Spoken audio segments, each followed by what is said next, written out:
Assalamualaikum, salam ceria semua pembaca dan penonton Anjang Muar. Dulu para pemimpin Malaysia lancarkan dasar langit terbuka. Bila langit terbuka, semua orang boleh akses ke media sosial melalui internet. Di internet ni ada banyak kebaikan, juga keburukannya. Maksiat dan kerosakan dari internet ni boleh kita sebut sebagai fitnah akhir zaman. Filter yang boleh menapis dan menentukan seseorang tidak terlibat dengan fitnah akhir zaman ini ialah iman di dadanya. Tapi apa yang berlaku sekarang, umpama serangan demi serangan udara yang terlalu banyak, tapi kita tak ada penangkis peluru pandu. Ramai yang gagal, maka terlibat dengan maksiat dan dosa hanya dari telefon bimbitnya. Ya, hari-hari kita buat dosa melalui handphone, tengok maksiat, gambar dan video duca, baca cerita fitnah, umpat, pendustaan, kemudian tambah lagi dosa dengan viralkan, memaki, mencarut, kalau tak sebut pun tapi menaip, paling kurang baca makian orang, carutan orang, fitnah dan umpat keji. Elakkanlah dosa di tapak tangan, itulah handphone. Kesannya doa dan ibadah kita tak diterima, hajat kita tak tercapai, kemenangan yang diidam-idamkan tak kunjung tiba. Mari kita bertaubat, itu je caranya. Kita taubat. Taubat tu apa? Taubat itu kembali kepada Allah setelah berbuat dosa. Orang yang berdosa ni umpama orang yang sedang karam di dalam lautan, bukan senang nak diselamatkan. Orang yang berdosa ni seperti ular besar yang sedang membelit seseorang, menunggu nak ditelan saja.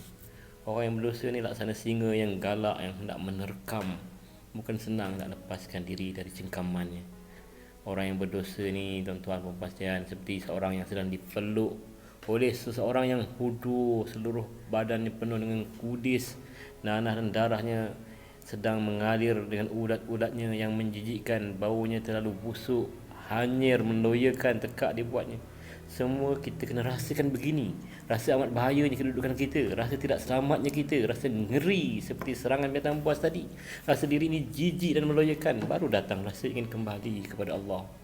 Itulah taubat, rasa bersalah dan penyesalan yang mendalam, lalu ingin kembali kepada Allah. Taba yatubu taubatan, kembali kepada Allah. Roh kita kan asalnya kenal dan takut Allah, sudah tentu sangat menurut perintah Allah dan menjauhi semua larangannya. Jadi bila kita bertaubat ni, kita kena menyesal yang amat sangat, lalu menghentikan maksiat serta-merta dan berazam untuk tidak mengulanginya. Ada rasa menyesal, berhenti, azam tak nak ulangi dan meneruskan kehidupan ini dengan melaksanakan semua perintah Allah, meninggalkan segala larangan-larangannya. Kalau handphone punca maksiat dan kita tak mampu mengawalnya, serahkan handphone dulu kepada orang yang bertanggungjawab. Dan di ISB ni ada pengurus-pengurus atau pemimpin atas, serah serta-merta. Kalau harta kamu membuatkan kamu bakhil, tamak, dosa semua tu, infakkan kepada perjuangan Islam.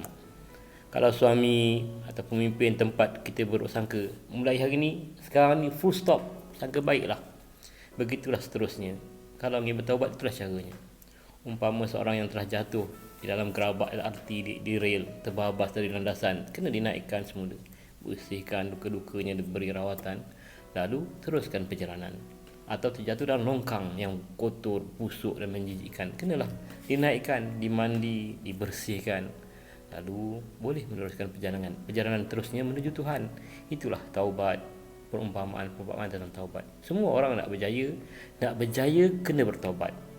Firman Allah dalam Quran, wa tubu ilallahi jami'an ayyuhal mu'minuna la'allakum tuflihun. Bertaubatlah kamu sekalian, wahai kaum mukminin, semoga kamu mendapat kemenangan.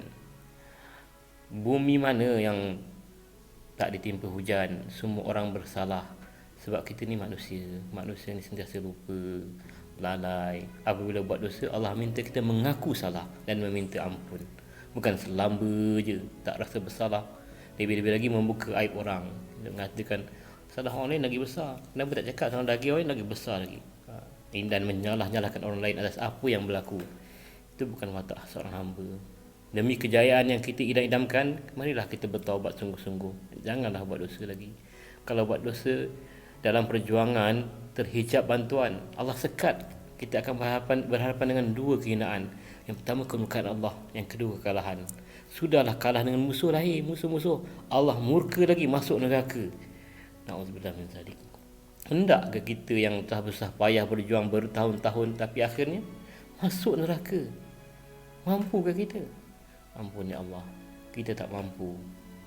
Marilah kita sama-sama bertaubat demi kejayaan dunia dan akhirat. Semoga Allah muliakan kita, Allah ampunkan dosa-dosa kita, Allah beri kejayaan selamat dunia dan akhirat.